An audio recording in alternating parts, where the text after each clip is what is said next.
Em nome do Pai, e do Filho, e do Espírito Santo. Amém.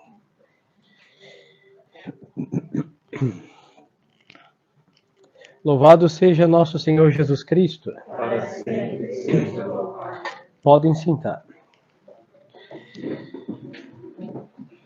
Estimadas almas, vamos continuar considerando aqui a sabedoria de Deus nosso Senhor, no livro de Provérbios, capítulo 3.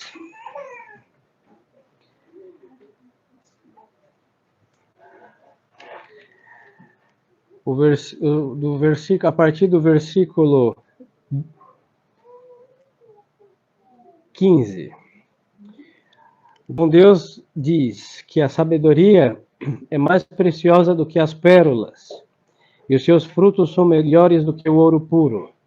É mais preciosa que as pérolas, e não há tesouro que a iguale. Nós sabemos que a questão dos metais preciosos, justo hoje que vamos abençoar ouro, Deus nosso Senhor escondeu as riquezas nas terras e minas, hein? E hoje que nós vivemos o século das coisas feias, o feio é o critério da arte, é uma bondade de Deus para o homem moderno, que ao desenterrar pedras encontremos coisas belas em si mesmas, saídas das mãos de Deus. E quando o homem usa a sua inteligência, lapida e faz aí todas as joias que as senhoras tanto gostam. Mas uma pedra em si mesma, um jaspe, uma ágata, qualquer uma dessas pedras, encerra em si beleza. É um consolo, já que nós vivemos o século do feio. Depois, a prata é bom, o ouro, todos sabem, e as pérolas. Já havíamos dito que é uma areiazinha que entra na pobre ostra, a faz sofrer, e este sofrimento faz virar variadas cores, tamanhos, e é preciosa também. Mas a sabedoria de Deus é muito maior em valor e muito mais bela em si do que todas essas coisas que têm uma participação de beleza e de preciosidade. E a sabedoria de Deus também está escondida. Da mesma forma que uma pérola está dentro de uma ostra, a ostra dentro do mar, o ouro dentro de uma mina, que às vezes tem pedras e camadas de terra, e as pedras semipreciosas estão aí soterradas a, às vezes, profundidades incríveis. A sabedoria de Deus também está oculta. Agora, onde está oculta? Em cada coisa que Deus criou. Em tudo que Deus criou, porque Deus fez as coisas com inteligência, número, peso e medida, diz a Sagrada Escritura. Encerra, então, uma participação da inteligência de Deus naquela pedra, naquele vegetal, mineral e etc. E então nós temos que escavar para encontrar nestas coisas algo da sabedoria de Deus. O ser humano também. O ser humano foi o único criado à imagem e semelhança de Deus. E quando nós escavamos o ser humano, nós encontramos riquezas. Um pouquinho mais distante, difícil do que encontrar uma mina de ouro, mas encontramos. Que é a imagem e semelhança de Deus. É só olhar o homem justo, o homem reto, o homem honesto, e as virtudes, quer naturais, quer sobrenaturais, são tesouros também de Deus. Participação nestas riquezas de Deus. E segue o bom Deus dizendo: na sua direita está uma larga vida, e as riquezas e a glória na sua esquerda. Os seus caminhos são os caminhos deliciosos e são de paz as suas veredas. Quando o mundo funcionava segundo Deus, até Adão comer do fruto proibido, a paz reinava de norte a sueste e leste da face da terra. Deus não criou a onça para estraçalhar o homem, Deus não criou as serpentes para nos picar e envenenar. Toda a criação se levantou em contra do homem, porque o homem se levantou contra Deus. É mais ou menos aquele desenho ridículo do Testemunha de Jeová, implicância do padre, né? Hoje novamente falando mal deles. Que está lá uma criancinha do livro de Isaías mexendo com a boca do leão, com seus dentes, não acontece nada. Bom, aquilo é uma tergiversação de uma passagem bíblica. Mas, quando Adão não tinha pecado, ele não ia fazer uma estupidez, ele era um homem inteligente. Mas a criação não se levantava contra o homem.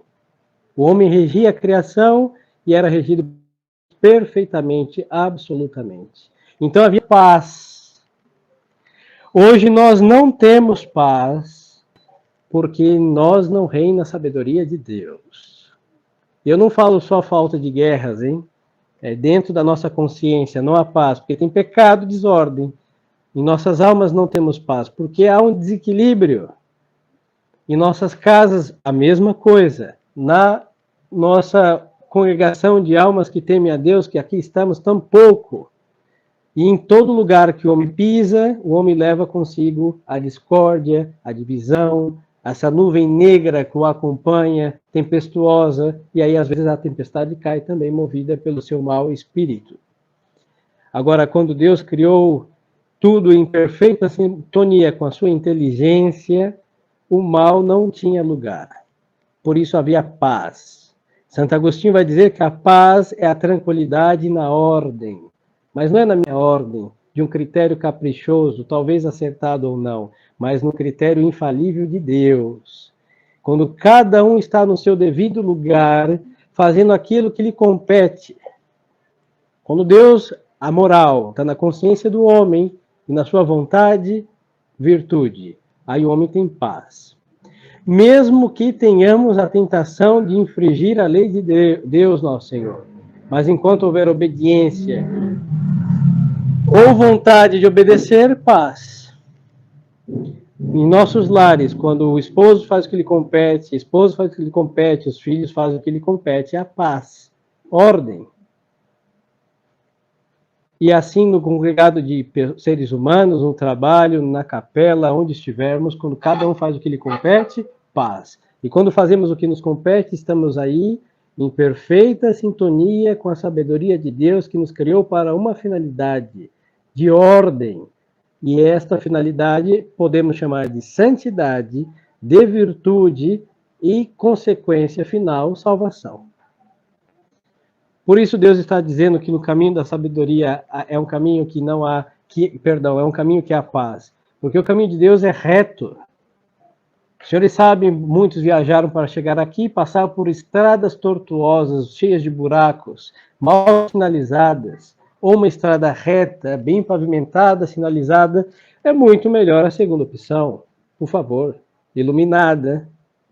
Agora, ter que andar caminhos tenebrosos, tortuosos, mesmo que em quilômetros tenhamos menos, será muito mais difícil. Pois então, o caminho de Deus é a segunda opção, reto, pavimentado, seguro, sinalizado. Quem transita por ele não pode se perder, salvo que dê marcha atrás. Se for avante, chegará a Deus. Se for para trás, chegará ao inferno. Mas esse caminho é de paz, de ordem, e é o caminho da sabedoria de Deus. Segue o bom Deus dizendo, referente à sabedoria, a árvore da vida para aqueles que lançarem mão dela. Bem-aventurado o que não largar. O Senhor fundou a terra pela sabedoria, consolidou os céus pela inteligência, e pela ciência que os abismos se romperam e que as nuvens destilam orvalho. Então nós vemos na criação mesmo natural, hein? Desde uma chuva, é maravilhoso. Em vez de ficarem temerosos com as previsões do tempo do Jornal da Globo, quando perceberem o ventinho frio, nuvens carregadas, a física aí maravilhosa. Nós temos um oceano nas nuvens, que cai, rega, o sol sai e ele volta para os céus. Evaporação. Maravilhoso. E fica nesse circuito. E por isso nós temos o que comer, nós temos o que beber, e a vida do homem depende dessas chuvas. Verdade que existe um anjo, sabe Deus da onde, em Olímpia, que afastam as nuvens tempestuosas. Bom, tem que rezar mais, essas termas pecaminosas. Deve ser o anjo de Olímpia que impede que chova aqui, pelo amor de Deus. Tem que aplacar com penitência. Mas salvo essas intervenções, maravilhoso. Em cada uma dessas coisas nós temos aqueles que amam a Deus, não só amam a Deus, também amam tudo que Deus fez. Aí nós vamos entender o São Francisco de Assis, hein? Que não era que ele era um ecologista, pelo amor de Deus, era alguém que amava a Deus e amava o que Deus fez. Deus criou este mundo. Quando nós falamos o ódio ao mundo, não é o ódio à criação de Deus, é o ódio à rebelião que os homens que vivem aqui implantaram contra Deus, os mundanos. Mas o mundo, a criação no sentido natural, é magnífico. A tal ponto que São Francisco via nisso uma irmandade, o irmão Sol, a irmã Lua, a estrela e etc. E ele não estava lesado do juízo, estava penetrando na criação e vendo as digitais do Altíssimo, sabedoria de Deus. Nós que vivemos no mundo do feio, volto ao mesmo princípio. As belezas naturais que saíram das mãos de Deus permanecem belas. E nós somos incapazes, por causa do celular, do filme, do seriado e qualquer estupidez, ficamos inutilizados de contemplar a criação do Altíssimo, belíssima. Nenhum pintor, por óbvio que seja, pintará as paisagens do nascer e pôr do sol que temos maravilhosamente todos os dias de nossa vida. E nós não sabemos olhar para o céu e bendizer a Deus por semelhante infalibilidade de matemática do Altíssimo, hein? As estações, o crescer e o morrer dos seres na face da terra, a conservação das espécies e tudo isso no natural. E aí vem o problema. Com esta falta de consideração do que está diante dos nossos olhos, nós não conseguiremos, salvo o auxílio de Deus especialíssimo, de considerar as verdades invisíveis. Como que eu vou considerar a mão de Deus pela fé, atuando, se eu não enxergo a mão de Deus que faz o sol nascer e se pôr infalivelmente? Difícil. Como eu vou ver o governo de Deus sobre o mundo e os homens se eu não vejo o governo de Deus sobre a criação, no instinto dos animais? Eu nunca entrei dentro de uma colmeia e vi que ali reina uma matemática maravilhosa em armazenar, e aquelas que são operárias, e aquela que é a rainha, e tudo faz com muita ordem. O único defeito que é uma mulher que manda ali dentro. Mas a virtude maior funciona, apesar disso. Funciona. E nos lembra de qual? Do único governo de uma mulher que funcionou, Maria Santíssima. As outras faliram. Com todo respeito, hein? Fecha o parênteses. E é assim. Então, essa insensatez de não ver a mão de Deus naquilo que temos as digitais de Deus, clara aos olhos míopes ou não, nós vamos também fechando a nossa alma para ver as verdades invisíveis, tão reais quanto aquelas que podemos ver. E para piorar as coisas do mundo feio, vem o mundo racionalista, que explica isso tudo com a física, a química, a biologia, o que os senhores quiserem. Mas esquecem que tudo tem uma causa primeira, que é Deus, querendo ou não, ou um ser, ou uma explosão, e chamem como quiserem. No fundo, no princípio do princípio, nos deparamos com Deus. Porque em tudo isso tem inteligência de alguém muito inteligente. Quem ensinou a abelha a fazer o que faz? Seu instinto. E elas saíram da onde? De uma explosão? Pelo amor de Deus, não sejamos lesados. E nós somos muito mais do que as abelhas. Elas duram não mais de um mês, hein? Triste vida, breve vida. E o homem pode durar anos e foi feito para a eternidade se ele obedecer a Deus, como a abelha obedece no instinto. O homem fizer isso com uma submissão inteligente, ele será um ser eterno e bem-aventurado, santo. E isso é mais belo do que a ordem das abelhas. Mas eu só vou poder vislumbrar a beleza sobrenatural quando eu curar a minha miopia, que não percebe e é atropelada todos os dias pela beleza natural, e ambas vêm de Deus, nosso Senhor. É o que aconteceu no dia de hoje. Celebramos a festa da Epifania, a chegada de 3 homens sábios. Os magos, cada um vem de um reino distante. E ambos, em realidade os 3, eram, hoje chamaríamos de, que estudavam a astronomia. Não eram astrólogos e feiticeiros. O movimento dos astros, constelações, E ali perceberam, com o seu conhecimento humano, que havia uma estrela que estava indicando algo a mais do que um movimento qualquer de qualquer astro lá nas alturas. E foi justamente pelo conhecimento da verdade, o amor à verdade natural, e estou falando de 3 pagãos, que eles viram algo do Criador. Sabe quem é? Estamos falando de 3 pagãos. E aí vamos seguir isso daqui. Aí vão seguindo o movimento daquela estrela, um lá do reino de Tarsis, e o outro do reino sabe Deus da onde, e no caminho se encontram 3 olhando para uma estrela e seguindo aquela estrela. Eu estou falando de 3 reis. E o que o moveu a abandonar seu povo? O amor ao conhecimento. Essa estrela está se movimentando diferente. Aí os senhores diziam, padre, mas foram omissos, deviam governar seu povo e deixar essa estrela em paz. Não, a verdade é maior do que os seres humanos. A verdade toca a Deus. E quem ama a verdade ama também os demais. Eles não foram negligentes. E vão se deparar com quem? Com a fonte da verdade. A verdade por essência, e eu estou aqui ressaltando que estamos falando de 3 pagãos, hein? Não sabiam o catecismo, não sabiam a lei de Moisés, não sabiam nada, mas obedeciam a lei natural. Foi só agregar o sobrenatural no natural tão ordenado que foi às alturas do sobrenatural. O sobrenatural se assenta sobre o natural. Por isso, na teologia se diz que a sobrenatural, ele cura em direito natural e o eleva, o espicha, se querem assim. Então, os que obedeceram o natural de modo tão sublime, vão chegar ao presépio, vão ver o menino numa casa simples e vão reconhecer quem? Deus. E os seus presentes mostram também naturais, hein? Ouro sai das profundezas de uma mina, incenso sai de dentro de uma árvore e a mirra também. Então eles estão adorando a Deus, que é o Criador, com criaturas. E por detrás das criaturas que eles oferecem ao Criador, uma profissão de fé. Mirra como homem, incenso como Deus. E de fato, este menino é Deus e homem verdadeiro. E o ouro como rei. É Deus, é homem e é rei.